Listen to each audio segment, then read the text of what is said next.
এক মহিলা যে এক আল্লাহর ওলিকে যে প্রশ্ন করে, হুজুর আপনার দাড়িটার দাম বেশি না আমার ছাগলের দাড়িটার দাম বেশি? জোরে কল নাউজুবিল্লাহ। যে যেমন তার আন্তাজটাও তেমন।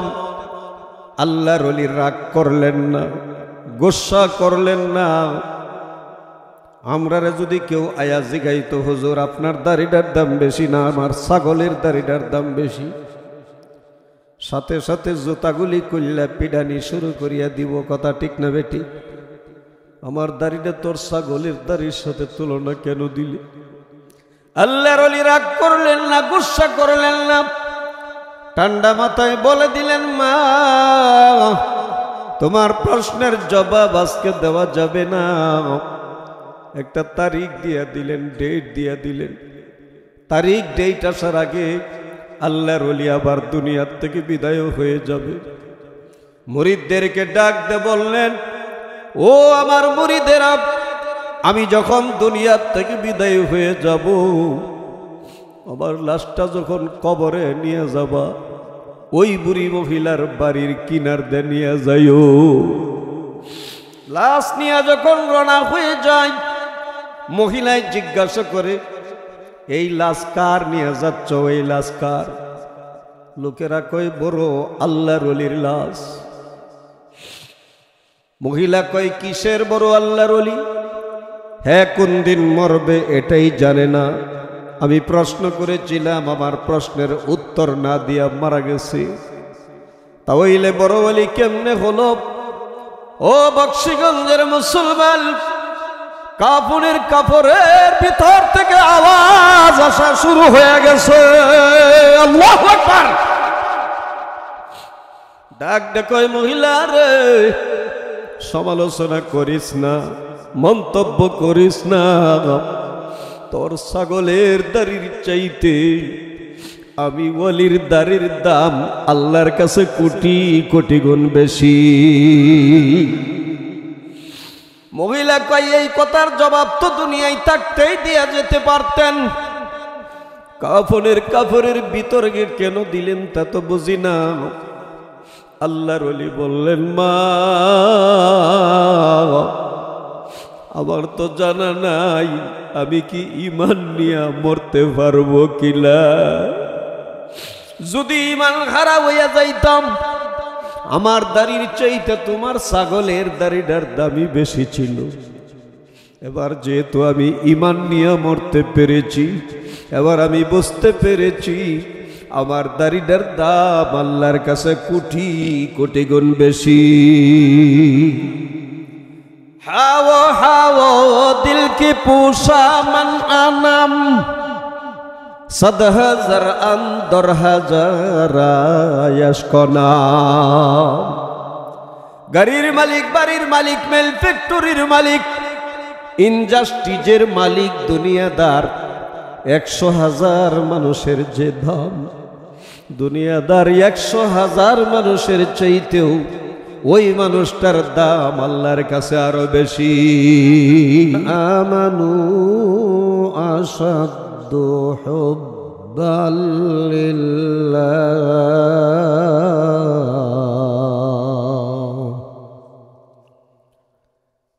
বারাকাল্লাহু লানা ওয়া লাকুম ফিল কুরআনিল আযীম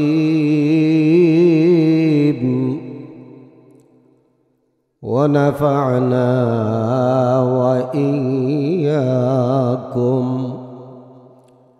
বিল আয়াতি ওয়াজ যিকরিল হাকীম।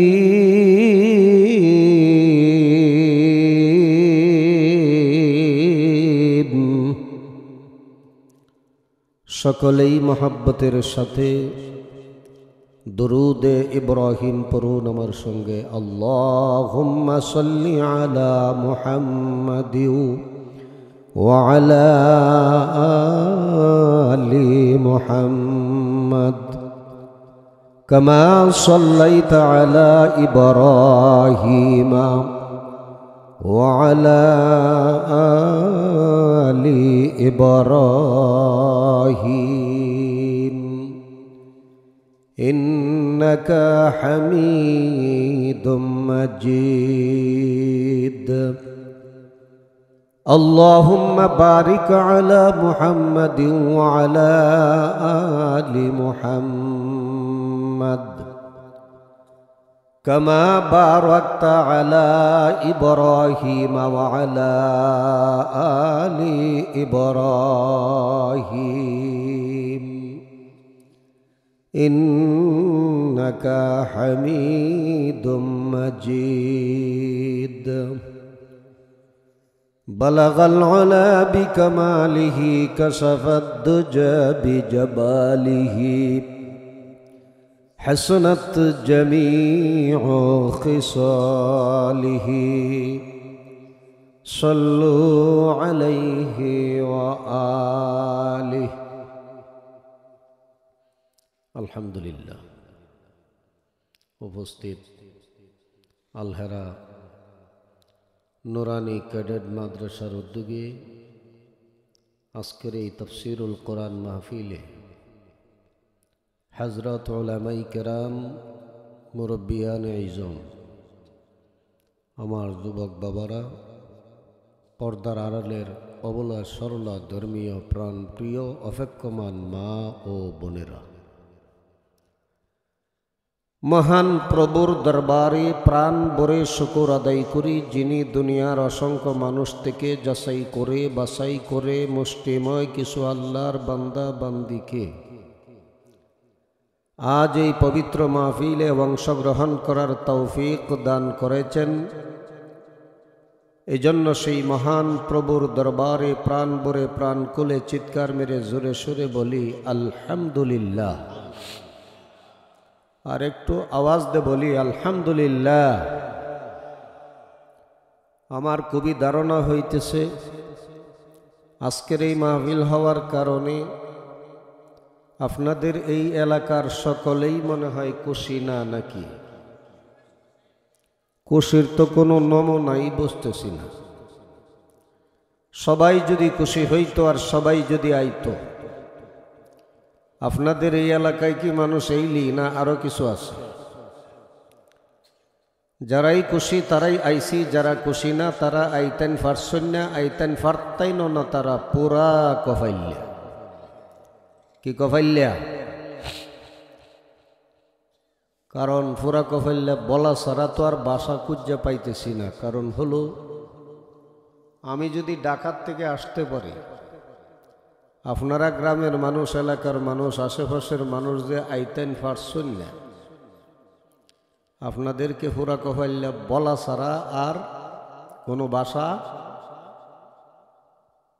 মুরগির ওমের ভিতরে যে ডিমগুলি থাকে, এটিতে কি হয়? বাচ্চা হয় না হয় না?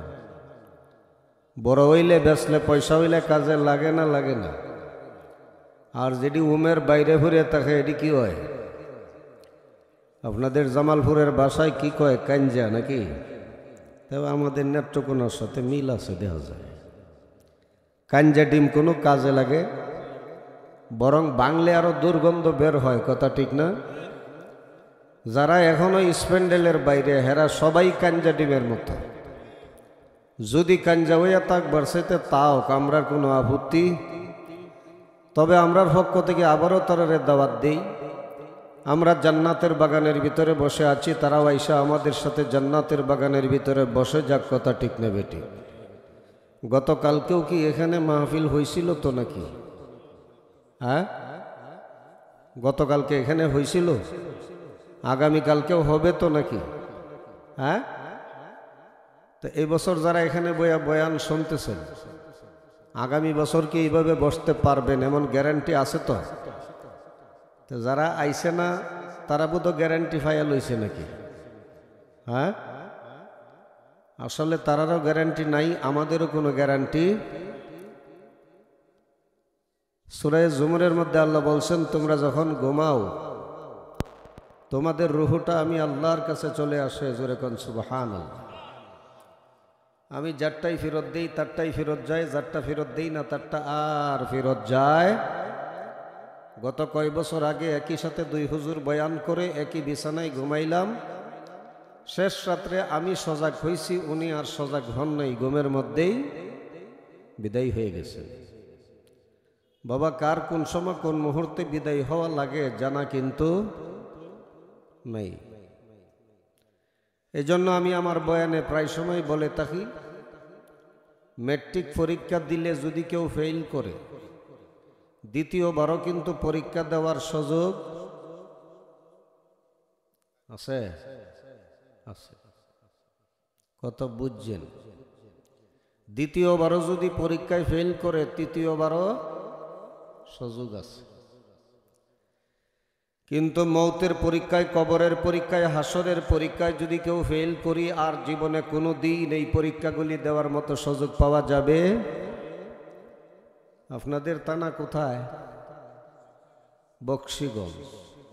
বক্সিগঞ্জ থানায় যদি কেস করেন, এই কেসে যদি আপনি হেরেই যান, আপনি জামালপুর জেলা লেভেলে কেস করতে পারবেন। জেলা লেভেলেও যদি হেরেই যান, হাইকোর্টে যে কেস করতে পারবেন। হাইকোর্টেও যদি হেরে যান, সুপ্রিম কোর্টে কেস করতে পারবেন। সুপ্রিম কোর্টেও যদি হেরে যান, প্রধানমন্ত্রী প্রেসিডেন্টের কাছে যে নালিশ জানাইতে পারবেন। কিন্তু পরিষ্কার বক্সিগঞ্জের মুসলমান, কবরের মামলা, হাসরের মামলায়, মিজানের মামলায়, ফুলসেরাতের মামলা, হাসরের মামলা, এই মামলাগুলির মধ্যে যদি কেউ জীবনে ফেল করিয়া বসি, আর কোনো দিন এই মামলাগুলি আপিল করার মতো জায়গা পাওয়া যাবে? তাহলে এই মামলাগুলির থেকে বাঁচতে হলে প্রত্যেকটা নারী এবং পুরুষ মোমেন মুসলমানের জন্য ঈমান ও আমলের দরকার। কিসের দরকার? ঈমান আর আমল। ঈমান আর আমল যদি থাকে, দুনিয়াতেও শান্তি, পরকালেও জাহান্নামের আগুন থেকে পাওয়া যাবে মুক্তি। ঈমান আর আমল যদি না থাকে, দুনিয়াতেও শান্তি পাওয়া যাবে না, পরকালেও জাহান্নামের আগুন থেকে মুক্তি পাওয়া যাবে না। তাহলে ঈমানের দরকার, আমলের দরকার। আমাদের কার কদ্দুর ঈমান মজবুত হইছে, আমল মজবুত হইছে, এই ব্যাপারটা নিয়ে একটু চিন্তা করা দরকার। কথা ঠিক না বেটি? বাবা, আপনি যাই কিছু মনে করেন আর যাই কিছু ভাবেন, আপনার ভাবনার চিন্তা সব কিন্তু ব্যর্থ হবে। দুনিয়াটারে বেশি মায়া করিয়া বসছেন, দুনিয়া ছাড়তেন না ভাবতেছেন। দুনিয়া আপনি ছাড়তে না চাইলে কি হবে? দুনিয়াই তো একদিন আপনাকে আমাকে ধাক্কা মারিয়া ছাড়িয়া দিবেই, না দিবে না? দুনিয়া মায়া করিয়া ধরে লয়ে বইছেন, দুনিয়া ছাড়বেন না। মেয়ের যখন বিয়া পড়ানো হয়ে গেছে, জামাই বাড়ি বিদায় দিয়ে দিবে। এমন সময় মেয়ে ঘরের কামের মধ্যে মজবুত করে দৌড়ছে, দৌড়ে কদুলা ভাই যাইতাম না জামাই বাড়ি। আচ্ছা, সে না করলে কি হবে? যেতে তো হবেই। এটা আগের যুগের কথা কইতেছি, এখনের যুগে তো দেওয়ান লাগে না। দেওয়ানের আগেই মোবাইলটা হাতলে কয়, হ্যালো তুমি কই? আমি অমক জায়গাত কারো আমি আইতাছি। এই যে সহালে বৈডি ফানজাত লইয়া বাইরিয়ে গেছে, বিকালে আর ফিরিয়া ঘরে আইছে। সেই কালে সেই যুগে একটা মেয়ে ঘর থেকে বের করতে মা বাবার খুব কষ্ট হইত। তো ঘরের কামের মধ্যে দৌড়ছে, দুলাভাই যাইতাম না জামাই বাড়ি, যাইতাম না। দুলাভাই কোনো মতে আটটি ফুসকাইয়া কুলে করে না নৌকা তুলছে। নদীর এই পারে জামাই বাড়ি, ওই পারে বাপের বাড়ি। নৌকা তুলটাও স্বামীর বাড়ির দিকে ফিজ দিয়ে বইছে, বাপের বাড়ির দিকেই ফিরিয়া বইছে। নৌকা তুলটাও নৌকার মাঝখানে যে কাঠগুলি থাকে, এটির মধ্যে মজবুত করে ধরছে। ধরে কদুলা ভাই যাইতাম না জামাই বাড়ি, যাইতাম না। নৌকার মাঝখানে যে কাঠগুলি, এটি আপনাদের দেশে জানি কি বলে, আমাদের নেত্রকোনায় কয় গুড়া। এই গুড়ার মধ্যেই মজবুত করে ধরছে, ধরে কদুলা ভাই যাইতাম না জামাই বাড়ি, যাইতাম না। দুলাভাইকে যদি নাই যাও তে বেত হ্যাঁ তো নৌকার মাঝখানের কাঠের মধ্যে মজবুত করে দূরে লইয়া বইয়াই রইছে। ও বক্সিগঞ্জের মুসলমান, মাঝি কি বইয়ে রইছে? মাঝি তার কাম চালাইতেই গেছে। কিছুক্ষণ পরে নৌকা যখন নদীর ঘাটে যে লাগিয়ে গেছে, দোলাভাইকে যদি নাই যাও তো নৌকার থেকে লামো। নৌকাতে লামছে, লামিয়া বোরকার মুখ আঙ্গাইয়া দেখে জামাই বাড়ি পৌঁছে গেছে।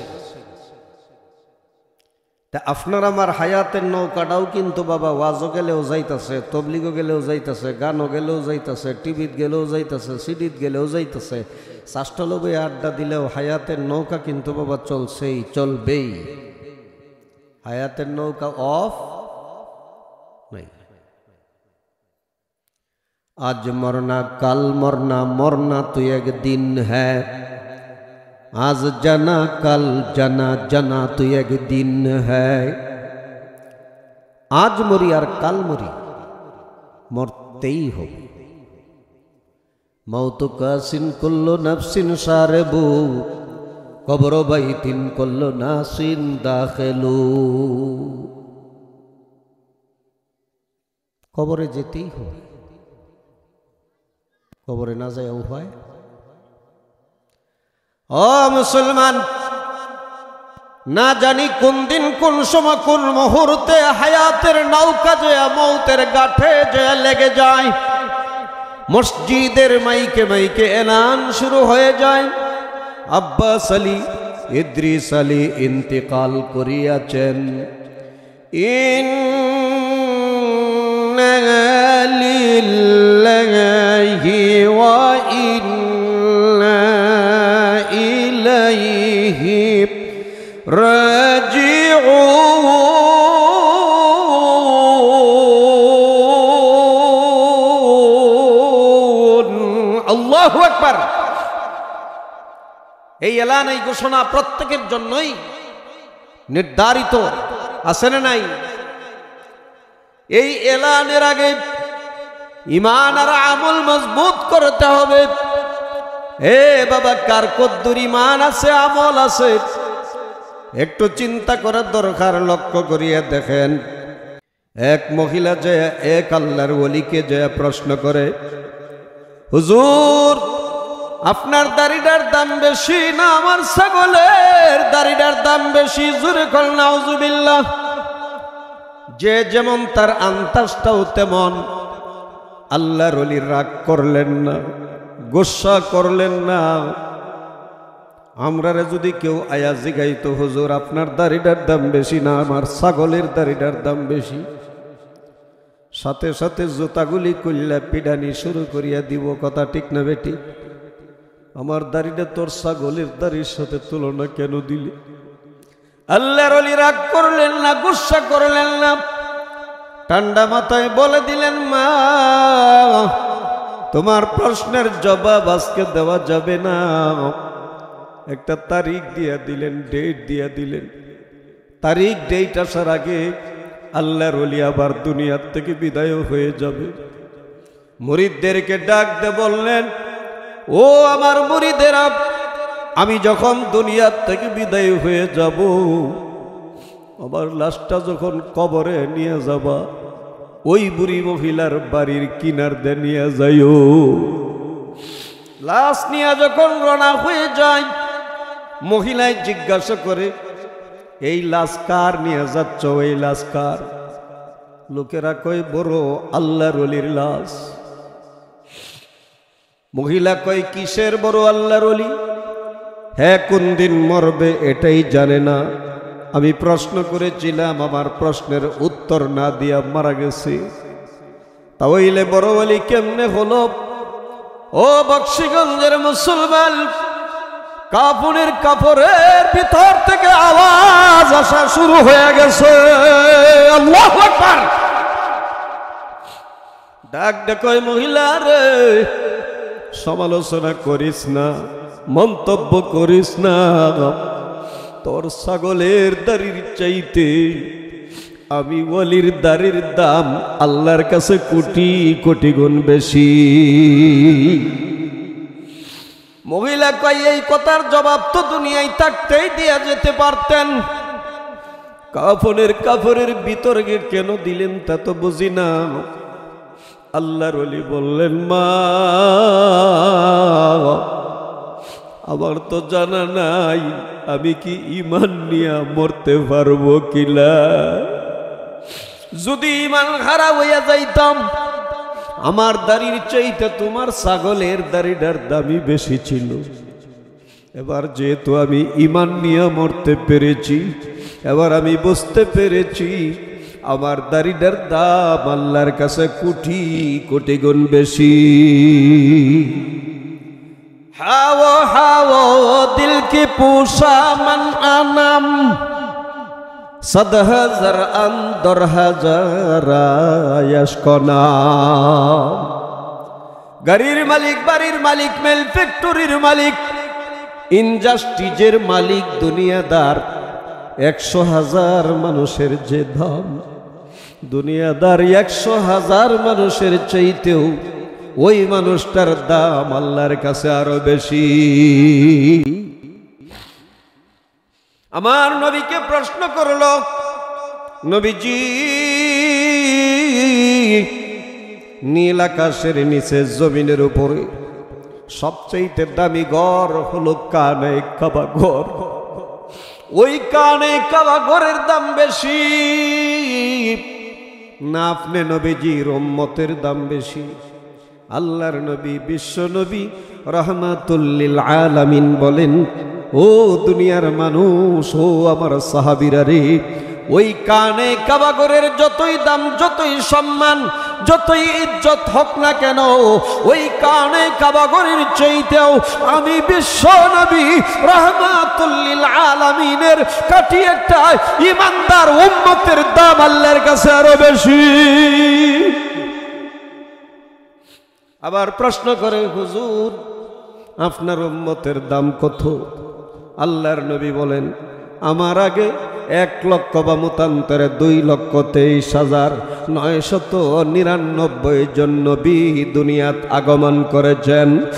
১ লক্ষ বা মতান্তরে ২,২৩,৯৯৯ জন নবীর উম্মতের চাইতেও আমি বিশ্ব নবী রাহমাতুল লিল আলামিনের কাটি একটা ঈমানদার উম্মতের দাম আল্লাহর কাছে আরো বেশি।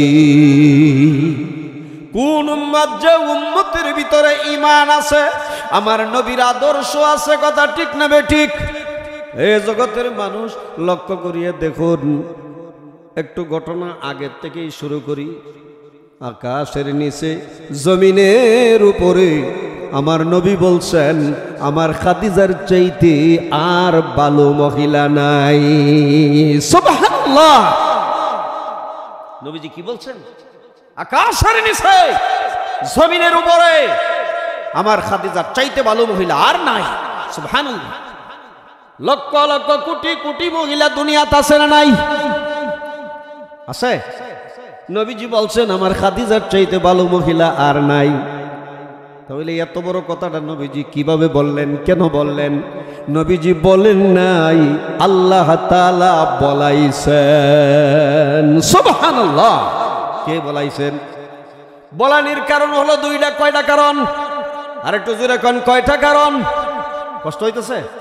দখরে দিতাম।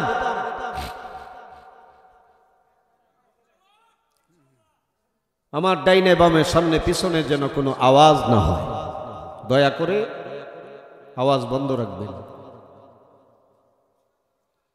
দুইটা কারণের মধ্যে ১ নম্বর কারণ হলো, আল্লাহর পরে যার মর্যাদা, সমস্ত সৃষ্টির ঊর্ধ্বে যার মর্যাদা, তিনি হলেন বিশ্ব নবী রাহমাতুল লিল আলামিন। তিনার বিবি হওয়ার কারণে তার শান মান আল্লাহ বাড়াইছেন। জোরে কোন সুবহানাল্লাহ!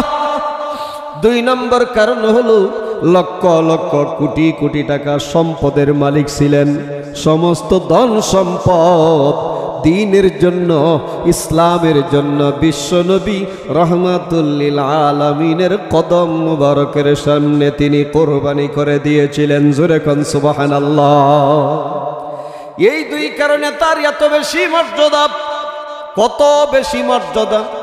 ভালো করিয়া কান লাগায় আমার মা বোনেরা সহ শুনেন। আল্লাহ নবী বিশ্ব নবী গারে হেরা জবালে নূরে নামক একটা জায়গা আছে। ওই জায়গায় বসে বসে হযরত জিবরাইল আলাইহিস সালামকে নিয়ে নবীজি আলাপ আলোচনা করতেছিলেন। হঠাৎ করিয়া জিবরাইল ডাক দিয়ে বলেন, ইয়া রাসূলুল্লাহ, আমি আর এখানে বিলম্ব করব না। আল্লাহর নবী বলেন, তোমার সঙ্গে তো আমার কথাই শেষ হয় নাই, তুমি যাবাগা কেন? কয় হুজুর, আমি লক্ষ্য করিয়া দেখি আপনার 40 বছরের বুড়ি খাদিজাতুল কুবরা আপনার জন্য খাবার নিয়ে আসতেছেন। হুজুর, আমি এখানে থাকলে তিনি খাবার নিয়ে আসবেন না, এই জন্য আমি চলে যাই। আপনার খাদিজা আপনার কাছে আসলে পরে আপনি তিনাকে জানাইয়া দিবেন, আল্লাহ নিজে স্বয়ং আজকে তিনাকে সালাম জানাইয়া দিছে। সুবহানাল্লাহ। কে সালাম জানাইছেন? আরেকটু আস্তে কোন, কে সালাম জানাইছে? আরেকটু আস্তে বলেন, মুখটা ভরিয়া চিল্লায়া বলেন না, কে সালাম জানাইছে? হযরত জিবরাইল ডাক দিয়ে বলেন, ইয়া রাসূলুল্লাহ, শুধু আল্লাহ নয়, আমি জিবরাইল তিনাকে সালাম জানাইয়া গেলাম। জোরে কান সুবহানাল্লাহ। হযরত জিবরাইল চলে গেলেন। হযরতে খাদিজা নবীজির কাছে আসার পরে নবীজি ডাক দিয়ে বললেন, ও খাদিজা, তোমার জন্য আজকে একটা দারুণ সুখবর আছে। কি আছে? তোমার জন্য একটা দারুণ সুখবর আছে। হযরতে খাদিজা বলেন, হুজুর কি দারুণ সুখবর? নবীজি বলেন, কেবলমাত্র জিবরাইল আমার কাছ থেকে উঠে গেল। জিবরাইল বলে গেল, আল্লাহ নিজে স্বয়ং আজকে তোমাকে সালাম জানাইছে।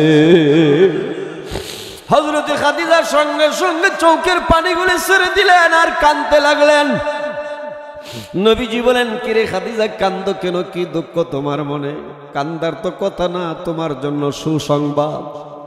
হযরতে খাদিজা ডাক দিয়ে বলেন, ইয়া রাসূলুল্লাহ, আমি কান্দি এই জন্য যেহেতু আল্লাহ নিজে আমাকে সালাম জানাইছেন, আজকে থেকে আমার নারী জন্মটা ধন্য হয়ে গেছে, এজন্য আমি কান্দি। নবীজি বলেন, খাদিজা গো, শুধু আল্লাহ নয়, জিবরাইলও তোমাকে সালাম জানিয়ে গেছেন। হযরতে খাদিজা বলেন, ইয়া রাসূলুল্লাহ, আল্লাহর সালামের জবাব কিভাবে দিতে হয় আমার জানা নাই, আমি দিলে হয়তো বা ভুল বেয়াদবি হয়ে যেতে পারে। আল্লাহর সালামের জবাব আপনি নবীজি আমার পক্ষ থেকে দিয়ে দেন। জিবরাইলের সালামের জবাব আমি খাদিজাই দিয়া দেই, ওয়া আলাইকুমুস সালাম। এ মুসলমান, এই আলোচনার ভিত্তিতে কি বুঝলাম? ওই খাদিজার সম্মান আছে না নাই? অল্প না বেশি? এত সম্মান ইজ্জতের পরেও ওই খাদিজা যেদিন দুনিয়ার থেকে বিদায় হয়ে যাবেন, চোখের পানি জর্জর করিয়া সারে আর কান্দে আর কান্দে। আমার নবী বলেন, খাদিজা কেন কান্দো? হযরতে খাদিজা জবাব দেন, ইয়া রাসূলুল্লাহ, দুইটা কারণে আমি কান্দি। কয়টা কারণে কান্দে? কয় দুইটা কারণে কান্দি। আমার নবী বলেন, কি দুইটা কারণ বলো? কয় দুইটা কারণের মধ্যে এক নাম্বার কারণ আপনি নবীজি, 2 নম্বর কারণ আমি খাদিজা। নবীজি বলেন, কি দুইটা কারণ একটু বুঝায়া বলো? কয় 1 নম্বর কারণ আপনি নবীজি, আমি খাদিজা যদি বিদায় হয়ে যাই, আপনি ইয়াতীম নবী বিপদের সাথী, খাদমতের সাথী কে হবে গো? এই জন্য আমি কান্দি। এ দুনিয়ার মুসলমান, আমার নবী যখন দ্বীনের দাওয়াত দিতেন, হযরতে খাদিজা নবীজির কাছে দাঁড়ায়া থাকতেন। কাফের বেঈমানেরা খাদিজাকে ভয় পাইতো, আমার নবীকে কোনো কিছু বলার মতো সাহস পাইতো না। এই জন্য হযরতে খাদিজা বলেন, আমি যদি বিদায় হয়ে যাই, আপনি এতিম নবীর বিপদের সাথী, খিদমতের সাথী কে হবে গো? ছোট্ট মেয়ে হযরত ফাতেমা রাদিয়াল্লাহু আনহা ডাক দিয়ে বললেন, ও আম্মা জান, যান, এই জন্য আপনার চিন্তার কোনো কারণ নাই। আপনি বিদায়ী হয়ে গেলে আমি ফাতেমা আমার বাবার খেদমত করব, জোরে কোন সুবহানাল্লাহ। এই জন্য হাদিসের মধ্যে আছে নবীজি যখন দ্বীনের দাওয়াত নিয়ে যাইতেন, একটা ছোট্ট মেয়ে নবীজির কোমরের কুসের মধ্যে ধরে রাখতেন, নবীজির লঙ্গির মধ্যে ধরে রাখতেন, যেদিকেই যাইতেন সেই দিকে ছোট্ট মেয়েটা যাইতো। এই মেয়েটা হলো হযরতে ফাতেমা রাদিয়াল্লাহু আনহা, জোরে কোন সুবহানাল্লাহ। এ দুনিয়ার মুসলমান, 2 নম্বর কান্নার কারণ বলতেছেন হযরতে খাদিজা, নবীজি গো আমি যে বিদায় হয়ে যাব, আমি কি নিয়া আমার প্রভুর দরবারে যাব। সুবহানাল্লাহ। এ মুসলমান, এত সম্মান এত ইজ্জতের পরেও কি নিয়ে যাবে? এই জন্য কান্দে, চৌকের পানি জর্জর করিয়া সরে। আমরা তো চিন্তাও নাই, ভাবনাও নাই, কি নিয়ে যাব এই ব্যাপারে কোনো চিন্তার প্রয়োজনও মনে করে না অনেকে। এই কথা ঠিক না বেঠি? এ মুসলমান, এত সম্মান এত ইজ্জতের পরেও কান্দে, কি নিয়ে যাবে? আমার নবী রাহমাতুল লিল আলামিন ডাক দে বলেন, যাও রে যাও খাদিজা, বিদায় দিলাম রে, তুমি যাইয়া আমি নবীর পক্ষ থেকে তোমার সতীনদেরকে আমার সালাম জানাইয়া দিও। সুবহানাল্লাহ। হযরত খাদিজা বলেন, ইয়া রাসূলুল্লাহ, 25 বছরের যৌবন কালে আমি 40 বছরের বুড়িকে বিয়ে করেছিলেন, আমার আগে তো আপনি বিয়েই করেন নাই, তাহলে আমার আবার সতীন করতে আসলো নবীজি, আমার বুঝে আসে না। আল্লাহ নবী বলেন, ও খাদিজা, জান্নাতের ভিতরে বিবি আসিয়া এবং মরিয়মের সাথে আমি বিশ্ব নবীর বিয়ে হবে, জোরে কোন সুবহানাল্লাহ। এরা হলো তোমার সতীন, ওরা আছে জান্নাতে, তুমিও যাইবা জান্নাতে, জোরে কোন সুবহানাল্লাহ। ওই জান্নাতের সার্টিফিকেট পাওয়ার পরেও হযরতে খাদিজা কান্দেন আর কান্দে। কষ্ট হইতেছে? চলবো একটু না ছেড়ে দিব? আমি লাঠি নিয়ে দাঁড়াইয়া দাঁড়াইয়া সারা বাংলাদেশে বয়ান করি, সারা বাংলাদেশ জানে লাডিওয়ালা হুজুর। কিন্তু আপনাদের মাহফিলের অবস্থা দেখে শরীরের অবস্থাও ভালো না, মাহফিলের অবস্থাটাও তেমন একটা ভালো লাগলো না। লোকজন খুব বেশি নাকি? যে লোক আইসুন আপনারা, এই লোক আমার বাড়ির বাইরে গে কারুইও যদি বয়ান করি, এত সুন্দর প্যান্ডেলও লাগতো না, মাইকও লাগতো না, হ্যান্ডবিল, পোস্টার, প্রচার, বিছনা কিচ্ছু লাগতো না, তারপরেও এর চাইতে কয়েক ডবল মানুষ আমার বাড়ির বাইরে গে খারুইয়া বয়ান করলেও আরো বেশি। কিন্তু আফসোস লাগে, দুঃখ লাগে, মুসলমান এত নিম্ন পর্যায়ে যাইয়া পৌঁছছে। আজকে ডাকাতে আমারে দাওয়াত দেয় নাই না, যদি একটা বক্তি আনতেন, বক্তি শুনুন না, এর বুকটা ফাইটে গেছে। আচ্ছা, বুক ফাটলে কি মানুষটা বাঁচবার কথা না মরিয়া যাওয়ার কথা? এই মরাডারে যদি আনতাইন, কিরম মনোরম এইলি মানুষ হইল না, আর কিছু বেশি কথা কয় না। মাইকিং, হ্যান্ডবিল, পোস্টার, প্রচার, উপরে দে সামিয়ানা, নিচে দে বিছানা, কিচ্ছু লাগলো আয়া চাইল যে পাতি মারল না, মজাই লাগতেছে। কইতেন যে হুজুর আপনি কেমনি দেখছেন? একটা হইলো ইচ্ছা আর একটা হইলো অনিচ্ছা। আমি এক মাহফিল থেকে আরেক মাহফিলে যখন যাই, 2 মাহফিলের মাঝখানে আনছে সেই বক্তিটারে। তো আমি আমার ড্রাইভারে কইলাম যে 5 কিলো হেমরেও দাওয়াত দিল, 5 কিলো এমরেও দাওয়াত দিল, মাঝখানে হেরা মাহফিল করে আমারে দাওয়াত দিল না, বুঝলাম না। ড্রাইভারে কইলাম তো গাড়িটা কারা হরা একটু দেখেই যাই। হায় হায়, গাড়ি কারা হরাইছে, গাড়ির থেকে দেখি চাইছে যে ফাতি মারে না, একটা আরেকটারে কো মজাই লাগতেছে, আর একটা কো মজা যখন লাগতেছে তা কায়ালা কি করতো, কায়ালা।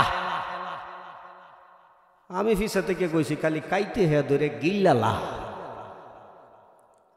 এই মেয়ে খারাপটারে খারাপ নজরে দেখলে সব হবে না গুনাহ হবে? আর একটু জোরে কন। আজ থেকে 20 বছর আগে তার বুক ফাইটে গেছে, বাইরে ফাটাইছি নতদিন। আল্লাহ কো বাইরে যে অতদিন ফাটাইছস নিজে নিজে, অহন আর বাইরে ফাটাইতাম না, অহন জেলখানাত না ঠিক মতো ফাটাইয়াম। ফাটাইতেছে না? ফাটাইতেছে না? এই মেয়েটারে খারাপ নজরে দেখলে সব হবে না গুনাহ হবে? আল্লাহর নবী বলেন, কোন মুসলমান যদি আলেম ওলামার চেহারার দিকে যদি সুনজরে তাকায়া থাকে, তার জিন্দেগীর সমস্ত সগীরা গুনাহগুলি মাফ হইয়া যাবে। যেখানে গেলে গুনাহ মাফ হইব, ওইনো মানুষের অভাব। যেখানে গেলে গুনাহ হবে, ওইখানে মানুষের অভাব নাই। ঠিক না? হ্যাঁ, বুঝবেন। আজকের মাহফিল হওয়ার কারণে 2 দল খুশি, 2 দল বড় বেজার। কয় দল খুশি? কথা কয় না, কয় দল খুশি? 2 দল খুশি, 2 দল বড়ই বেজার। 2 দলের মধ্যে এক দল খুশি হলো মুমিন মুসলমান ইমানদার, যারা তারা বড় খুশি। কথা ঠিক না? আর এক দল হইল অন্ধকার কবরে ইয়তীম হইয়া যারা শুয়া রয়েছে, তারাও বড় খুশি। তারাও বড়। তারা কেন খুশি? এই মাহফিল হওয়ার কারণে 40 দিন এই গ্রামে আল্লাহর রহমত বরকত নাজিল হবে। জোরে কোন সুবহানাল্লাহ। এই মাহফিলের বরকতে 40 দিনের জন্য মুর্দাদের কবরের আযাব আল্লাহ মাফ করিয়া দিয়েছেন। জোরে কোন সুবহানাল্লাহ। মুর্দারা কবর থেকে আফসোস করতেছে, আরেক দিন যদি ওয়াজ হইতো আরো 40 দিনের জন্য মাফ পাইতাম। আরেক দিন যদি ওয়াজ হইতো আরো 40 দিনের জন্য মাফ পাইয়া যাইতাম। এই আফসোস আপনার আমার সকলের জন্যই সামনে আসে না নাই? আর একটু আসতে কইন, কবরও যাইতেন না নাকি? ইচ্ছাই হোক অনিচ্ছাই হোক, বুঝে ধরলেও বাবা, বুঝে না ধরলেও যাইতেই হবে, না যায়াও ভাই। তারা কবর থেকে কি কয়? তু তাওয়াঙ্গার গস্তাই আজ মাঙালে মাঙান, তু তাওয়াঙ্গার গস্তাই আজ মাঙালে মাঙান, তু চেরাগাও ফেল সুদায় আজ হালে মা, তু চেরাগাও ফেল সুদায় আজ হালে মা। এ ছেলেরা নাতিরা ফুতিরা তোরা কই, তাড়াতাড়ি মাহফিল যা, যাই আমাদের জন্য একটু দোয়া করো, আমাদের জন্য একটু দান করো, আমরা যেন কবর থেকে একটু শান্তি পাই। আর ওই ছেলে মেয়েরা নাতিরা ভতিরা বাসায় আরামের বিছানায় হুইয়া হুইয়া ঘুমা। তোমরা যেমন ঘুমাইতাছ, কালকে যখন তোমরাও কবরে যাবা, তোমরাও কবরে থেকে ডাকবা, তোমরা নাতি হুতি ছেলা ফেলারা তোমরার জন্য দোয়া করার দান করার দরকার হবে। আজকে যদি তাদের জন্য আমরা দোয়া করি, দান করি, আমরার পরবর্তীতে যারা আসবে তারাও দোয়া করবে, দান করবে। কথা ঠিক না বেটি? আর একটু জোরে কন। কষ্ট হইতেছে? ঘুমে ধরছে? ঘুমে ধরে নাই? জীবনে কত ঘুম ঘুমাইছেন? বাচ্চা থাকলে আরো ঘুমাইবেন। কথা ঠিক না? এত ঘুম যে জীবনে ঘুমাইলেন, আমরারও তো ঘুম আছে নাকি? হ্যাঁ, 1 দিন না 2 দিন না 3 দিন না 3 মাস না 3 বছর না 35 বছর যাবত এইভাবে দিনে রাইতে চিল্লাইতাছি। কারণ কি? বাড়িঘর বউ বাচ্চা কম বেশি তো আমরারও আছে, সব সারিয়া রোডে ঘাটে পড়িয়া থাকি, আর জায়গায় জায়গায় যাইয়া খাইয়া না খাইয়া কষ্ট করিয়া দিনের মেহনত করি। কারণ কি? কারণ হলো আল্লাহ যেন আমাদেরকে মাফ করে, আল্লাহ যেন দুনিয়ার মানুষকে মাফ করে। কথা ঠিক না বেঠিক? ও দুনিয়ার মুসলমান, 35 বছর এইভাবে চিল্লাইতে আসি দিনে রাইতে। বাবাও চিল্লাইছে 60 বছর এইভাবে চিল্লাইয়া কবরে গেছে, দাদাও 70 বছর এইভাবে চিল্লাইয়া কবরে গেছে। আমরা 4 ভাই, 3 নম্বর ভাইও 18-19 বছর এইভাবে চিল্লাইতেছে। আমার 5টা ছেলের মধ্যে 3 নম্বর ছেলেও এইভাবে 8-9 বছর যাবৎ চিল্লাইতে আছে। একটা আশাই, আল্লাহ যেন আমাদেরকে দয়া করে, আল্লাহ যেন দুনিয়ার মানুষকে দয়া করে। কথা ঠিক না বেঠিক? এই জীবনে কত ঘুমাইছেন, বাচ্চা থাকলে আরো ঘুমাইবেন। আল্লাহ যে জীবনেও ঘুমায় না, একদিন তো জিগাইলেন না, আল্লাহ আমরা এত ঘুমাই, তুমি আল্লাহ কেন ঘুমাও না? বউয়ের বেজাল মিটাই পারি না, কোন সময় জিগাইতাম? কি কথা ঠিক না? আল্লাহ যে ঘুমায় না এই কথা কই আছে? কোরআন শরীফের 3 পারা প্রথম পৃষ্ঠা আয়াতুল কুরসি আল্লাহ বলেন, লা তাখুযুহু সিনাতুন ওয়ালা নাওম।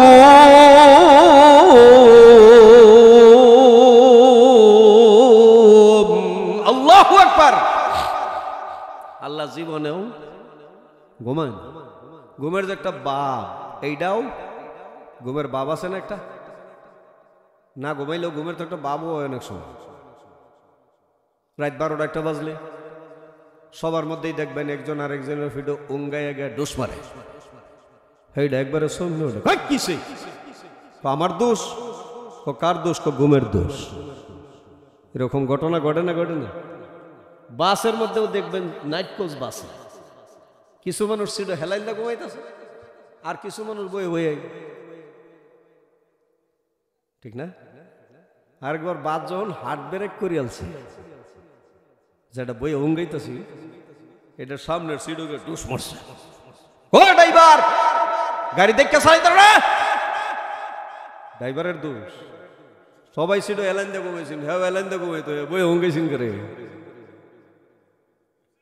আল্লাহ ঘুমায় না তো ঘুমায় না, ঘুমের একটা বাপ। এইটাও হযরত মুসা আলাইহিস সালাম জিগাইছেন যে আল্লাহ আমরা সবাই ঘুমাই, তুমি আল্লাহ কেন ঘুমাও না একটু কইবা? আল্লাহকে প্রশ্ন যেহেতু করছস উত্তরও পাইবে, কিন্তু ইন্টারভিউ হইব। কি হইব?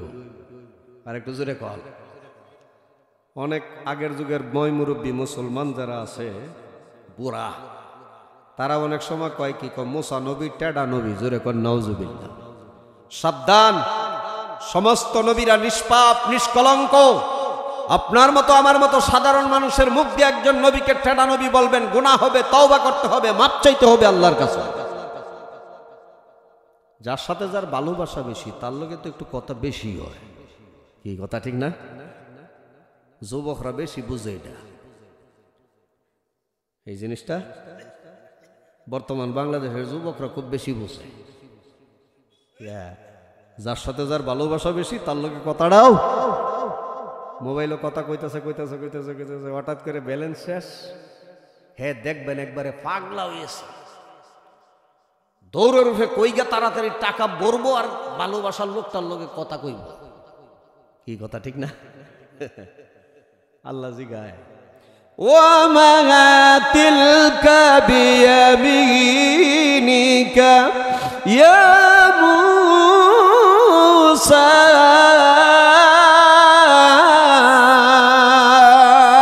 আল্লাহু আকবার। আল্লাহ জিগায়, মূসা তোরা তো কি? আমারা তো লাডি, বর্দে বর্দে আডি, বকরিরে লতা পাতা ফাইরা খাওয়াই, মানুষের অসুখ হইলে চিকিৎসা করি। ও তো তাকস করে আবার জিগায় আল্লাহ, হ্যাঁ মূসা তোরা তো কি? আমারা তো লাডি, বর্দে বর্দে আডি, বকরিরে লতা পাতা ফাইরা খাওয়াই, মানুষের অসুখ হইলে চিকিৎসা করি। আবার তো কইতাছ আল্লাহ তোমার সাথে কইলে কেরে মজাই লাগে, জোরে কান সুবহানাল্লাহ। কইলে কেরে আত কি? লাডি, বর্দে বর্দে আডি, বকরিরে লতা পাতা ফেরে খাওয়াই, মানুষের অসুখ হইলে চিকিৎসা করি। কি করে? চিকিৎসা কেমনে করে? জ্বর আইলে ডাক্তারের কাছে গেলে কলমের মতো একটা বলে, ঠিক না? আগে দিত আতুলের সিফা, অহন্দে জিব্রান নিছে, ঠিক না? কিছুক্ষণ পরে ডাক্তার বাইর হয়ে কয় 103 ডিগ্রি, কয় না কয় না? আল্লাহ নবী মুসা আলাইহিস সালাম ওই লাঠিটা আতুলের সিফাতে ঢুকাইতেন, কিছুক্ষণ পরে বাইর করিয়া কইতেন 105 ডিগ্রি জ্বর, সুবহানাল্লাহ। আবার এই লাঠিতেই জারতেন, আল্লাহ তাআলা ওই লাঠির বরকতে রোগীকে সুস্থ করে দিতেন। এই লাঠির ওয়াসার রাত করলেও শেষ হইতো না, এটা তাক, এটা স্টপ করে, সুযোগ পাইলে আরেকবার হইব না। এবার আসেন, আল্লাহ নবী মুসা আলাইহিস সালাম প্রশ্ন করলো, আল্লাহ আমরা সবাই ঘুমাই, তুমি কেন ঘুমাও না? আল্লাহ ডাক দেখে ওই মুসারে প্রশ্ন করছো, উত্তর পাইবে, কিন্তু ইন্টারভিউ হইব, পরীক্ষা হইব। যে পরীক্ষা কি, গ্লাস পানি ল, গ্লাস পানি ল, লইয়া কারোয়ে থাকবি। এরপরে কইয়াম কেন লাগি ঘুমাই না? পানি লইয়া কারো হইছে। রাত 12টা 1টা বাজতেই মুসা আলাইহিস সালামের চোখের মধ্যে ঘুম। পরীক্ষাটা মোটামুটি সহজ না? সহজ, তালে তালে কন্যা জামিয়া সহজ, প্রশ্ন যেমন কঠিন, পরীক্ষা তেমন। রাত 12টা 1টা বাজে, মুসা আলাইহিস সালামের চোখের মধ্যে ঘুম আইসে গেছে। মুসা আলাইহিস সালামকে হাইচ্ছ ঘুমাইস না, আল্লাহর আদেশ, সারা রাত পানি লেখার হয়ে তখন লাগবো। চোখ তো আর কথা মানে না, হাসা ঘুমে ধরলে। 2টা 2:30 বাজতে হাতর থেকে লেজটা ফরিয়া পানিটা জমিনে গেল মিশিয়া। আল্লাহ ডাক দেখাই, মুসা রে, একটা রাত তুই পানি লইয়া দাঁড়ায় থাকতে পারলি না রে মুসা? আমি আল্লাহ কেন ঘুমাই না? এবার তোর প্রশ্নের জবাব দেওয়ার সময় হইছে। জোরে কোন সুবহানাল্লাহ। আপনাদের বক্সিগঞ্জ থেকে নাইট কোচ বাদ যায় তো বোধ নাকি? প্রতিদিনই যায়। নাইট কোচ মানে রাত নিরালা, 12টা আগেই দেলানি লাগে, খাওয়া দাওয়া আগেই করে লোন লাগে, কথা ঠিক না? খাওয়া দাওয়া করিয়া 12টা দিয়া টিকিটটা করিয়া গাড়ি তুইটা বইছে। স্পেশাল গাড়ি, স্পেশাল সিট। গাড়ি যখন টান শুরু হয়ে গেল, আস্তে আস্তে জুল লইতে লইতে লইতে লইতে 2-1 চোখ ছুটো হইতে হইতে দেখা যায় সব যাত্রী, ঠিক না? যাত্রী সব ঘুমাইয়া গেছে। কন্ট্রাক্টর কয়, বাড়া তো আগেই লই আলছি, আমি কেরে হজা খারাপ একটা ঘুমাইছে আমরা একটু। কন্ট্রাক্টরও ঘুমাইছে। অ্যাসিস্ট্যান্ট কয়, হেরা ব্যাগটা ঘুমাইছে, গাড়ি তো রাইতে যাইতেছে, রাস্তা তো খালি আছে, আমবো একটু। অ্যাসিস্ট্যান্টও ঘুমাইছে। ড্রাইভার যদি কয়, সব যাত্রী কন্ট্রাক্টর অ্যাসিস্ট্যান্ট ঘুমাইছে, আমি ড্রাইভারও একটু ঘুমায়া লই। গাড়ি ঢাকা যাইব তো ঠিক মতো নাকি? জামালপুর যাইয়া গো, ব্রহ্মপুত্র নদীর মধ্যে পড়িয়া যাত্রী অ্যাসিস্ট্যান্ট কন্ট্রাক্টর ড্রাইভার পানি খাইয়া সুবাইয়া ভরিয়া মরিয়া সব সাফ হইয়া যাইব, কথা ঠিক না বেটি? আল্লাহ ডাক দেখাই, মুসা রে, আমি আল্লাহ সারা দুনিয়ার ড্রাইভার, আমি আল্লাহ সারা দুনিয়ার পরিচালক। আমি যদি ঘুমায়া থাকি, আমার আদরের বান্দারা বিপদে পড়িয়া, মুসিবতের মধ্যে পড়িয়া, আগুনের মধ্যে, পানির মধ্যে পড়িয়া, আমি আল্লাহকে যখন আল্লাহ কইয়া চিৎকার ভরিয়া ডাক মারবে, আমার আদরের ডাকে কে সারা দিবে? আর বিপদ মুসিবত থেকে কে তরাইয়া দিবে? এই জন্য আমার বান্দার প্রতি দয়া করে, মায়া করে, আমি আল্লাহ আমার জীবনের জন্য ঘুম হারাম করে দিলাম। সুবহানাল্লাহ। আপনারও আমারও বাবা ওই আল্লাহর জন্য ঘুম হারাম করা দরকার আছে না নাই? আর একটু জোরে কোন আছে না নাই? বেশি দূরে যাই না, আমার বাড়ি আমার ঘরেই যাই গো বাবা। দেখেন, আমার আব্বা দীর্ঘ 60 বছর বয়ান করছে, আমি আগেই বলছি। আমার আব্বারে দেখছি রাত 12টা 1টা বাজলেই উঠতে উজু করিয়া মাওলার কুদরতে সেজদায় পড়িয়া বাবা ফজর পর্যন্ত খালি কানছে আর কানছে। আবার দাদারে দেখছি বাবা রাত 12টা 1টা বাজলেই উঠতে উজু করিয়া মাওলার কুদরতে সেজদায় পড়িয়া বাবা কানছে আর কানছে। তখন আমি ছোট মানুষ, বুঝি না গভীর রাত্রে দাদা কেন কান্দে, না জানি কোনো বিপদ মুসিবতি হইল নাকি। বাবা দরজা খুললে বাইর হইছি, বাইরে দেখি দাদা গো ঘরের বারান্দায় নামাজের সেজদায় পড়িয়া মাওলার দরবারে কান্দে আর কান্দে। এ দুনিয়ার মানুষ, আমার শাইখ মুর্শিদ পীর সাহেব চরমুনাই রহমাতুল্লাহ আলাইকে দেখেছি একটা গামছা তিনার কান্দে থাকতো। বাবার এই গামছা দেই, এই মাথা দেই চৌকের পানি মস্ত, এই মাথা দেই চৌকের পানি মস্ত।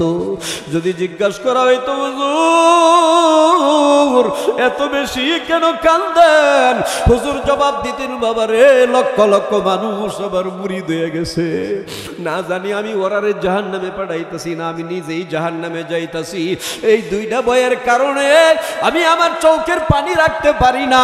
এ দুনিয়ার মুসলমান, ওই সমস্ত আল্লাহওয়ালারা গুনাহ করবে দূরের কথা, গুনাহ করার কল্পনা করারও সময় পাই নাই, কথা ঠিক না বেঠিক? এরা যদি এইভাবে কাঁদতে পারে, আপনারও আবারও কান্নার দরকার আছে না নাই? সারা দুনিয়ার যত পানি আছে সমস্ত পানি যদি জাহান্নামে না ঢেলে দেওয়া যায়, জাহান্নামের আগুন বাবা নিবানো সম্ভব হবে না। জাহান্নামের আগুন নিবাইতে হলে একমাত্র বান্দার চোখের পানি। রাত্র যখন গভীর হয়ে যাবে, আরামের ঘুম, আরামের বিছানা হারাম করে মাওলার কুদরতি ভাবে সেজদা দেন আর কান্দেন আর বলেন, আল্লাহ আমার মতো গুনাহগার, আমার মতো পাপী, আমার মতো নাফরমান তোমার আকাশের নিচে জমিনের উপরে আর কেউ নাই। এইভাবে যখন কাঁদতে থাকবেন, মাওলা কুদরতি হাত বাড়াই আপনার আমার চোখের পানিগুলি বুঝতে থাকবে আর বলবে, আমার আদরের বান্দারে আর কান্দিস না, তুই কাঁদলে আমার দয়া লাগে, মায়া লাগে রে, আর কাঁদতে হবে না, তোর জীবনের সমস্ত গুনাহ আমি আল্লাহ মাফ করে দিলাম। এ বাবা, মাওলা কি মাফ করিয়া দিতে পারে না? পারে না? আরেকটু জোরে এখন পারে না? পারে না? তার পবিত্র কোরআন শরীফে বাবা তার পরিচয় দিয়া দিছে, আর রহমান,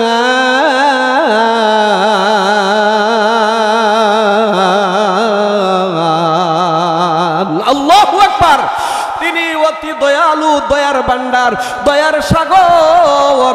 এ দুনিয়ার মুসলমান, যা কিছু প্রয়োজন একমাত্র কার কাছে চাইব?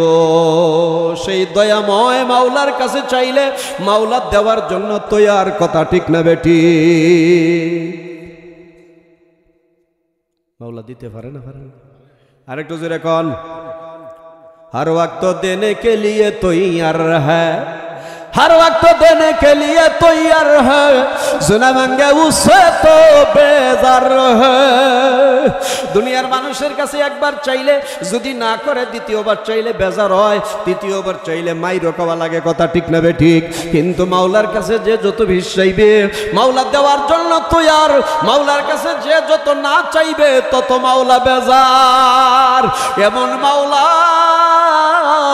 হাদিসের মধ্যে আছে, আপনার পায়ের স্যান্ডেলের ফিতা নাই, এটাও মাওলার কাছে চান, মাওলা দেওয়ার জন্য তৈয়ার। কার কাছে চাইবেন?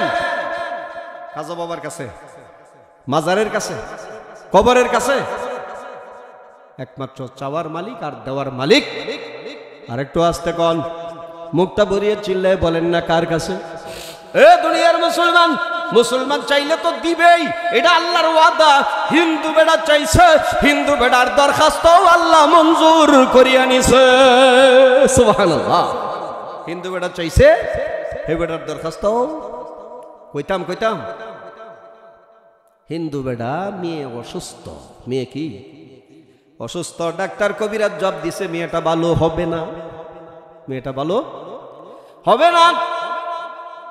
এই কথা বলার পরে হিন্দুদের যে কালীঘর আছে, মন্দির ঘর আছে, আপনাদের দেশে কি জানি কয়, কালী মন্দির, মন্দির ঘরে যাইয়া হিন্দু বেটা দই দিছে, মই দিছে, কই দিছে, চিরা দিছে, কলা দিছে, দিয়া ডাক দে কই, ভগবান, কি কয়, হে ভগবান, এই যে দই দিলাম, মই দিলাম, কই দিলাম, চিরা দিলাম, কলা দিলাম, সব দিলাম, কায়া আমার মেয়েটারে ভালো করিয়া দিবে। জোরে কল নাউজুবিল্লাহ। যদি বালা করস তো বালা কথা, যদি না করস তো এই যে লাঠিটা লইয়া বইছি, কি লইয়া বইছে? ওই লাঠিটা লইয়া বইছি, একটা বাড়ি দিয়া জনমের ভগবানগিরি ছুড়াইয়া দেয়া। ভগবান তো কাইতেও পারে না, সইতেও পারে না, ধরতেও। আরেকটু জোরে কন, বালা করার ক্ষমতা তো রাখেই, আরে হেইটার কথা কইতেছি, বালা করার ক্ষমতা তো রাখেই না। আরে বালা করবো করতে, আর কাইব করতে, সইব করতে, ধরবো করতে, হ্যাঁ তো নিজের সাহায্য কারো এই থাকতে না, তার ফাঁসা দেয় আর একটা ডুবাইয়া, সেইটা সাহায্য কারো হরাই তৈছে, কথা ঠিক নেবে ঠিক? আর একটু জোরে কন। এটি সন্ধ্যা সময় দেওয়ার পরে জিনে খায়, ইঁদুরে খায়, তেল চুরায় খায়, হেরা মনে করে হেরা ভগবানে খায় না। আসলে ভগবান খাইতেও পারে না, সইতেও পারে না, ধরতেও। রুগী তো আর বালা বইছে, লাড়িটা তো বাড়ি মারিয়া ভগবান একেবারে মাটি ফলাই দিছে, কাল্লা টাল্লা সেকটাই। যা আজ থেকে আর ভগবানের বেলা তাইতাম না। দিনের বেলা দেখছে মুসলমান কেমনে উজু করে, নামাজের উজু কেমনে করে, মুসলমান নামাজের রুকু সেজদা কেমনে দেয়। এই দৃশ্যটা দিনের বেলা দেখিয়া রাত্রের গভীর রজনীতে হিন্দু বেটা মসজিদে ঢুকে গেছে। যেরকম সুবহানাল্লাহ, কই ঢুকছে? দিনও ঢুকলে তো আবার মুসলমান ধরে দিব মায়ের। তুই হিন্দু মসজিদে গেলে গেছ চুরি করতে, বুঝছেন না? এই জন্য গভীর রাত্রে ঢুকছে। গভীর রজনীতে মসজিদের ভিতরে ঢুইকা মাওলার কুদরতি ভাবে সেজদায় পড়িয়া কান্দে আর ডাক দেখায় মুসলমানের খোদা রে,